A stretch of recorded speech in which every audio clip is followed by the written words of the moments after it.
আপনার সফলতা, আপনার সাকসেস, এটা সবার ভাল লাগবে না, মনে রাখবেন। সবাই এটা পছন্দ করে না। আল আইনু হক, নজর কিন্তু সত্য। নজরের প্রভাব আছে, চোখের প্রভাব আছে।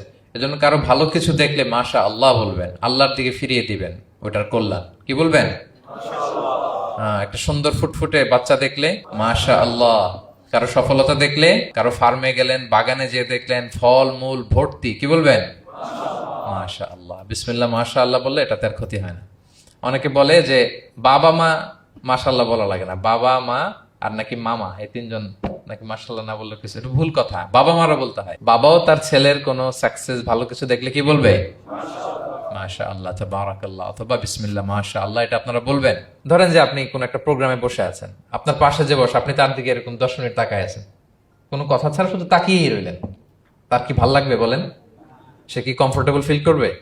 সে ভয় পাবে, সে ভয় পাবে, অস্বস্তি ফিল। আপনি কিছুই করেন নাই, না তাকে টাচ করেছেন, না ধরেছেন, ছুঁয়েছেন, কি শুধু তাকিয়ে আছেন। দেখেন নজরের কি প্রভাব। আল্লাহ আইনু হক, নজর সত্যি। এজন্য কারো সাকসেস দেখলে আমরা সবসময় যেন মাশাআল্লাহ বলি। মাশাআল্লাহ ঠোঁটের সাথে মিলিয়ে রাখবেন। ভালো দেখলে কি বলবেন?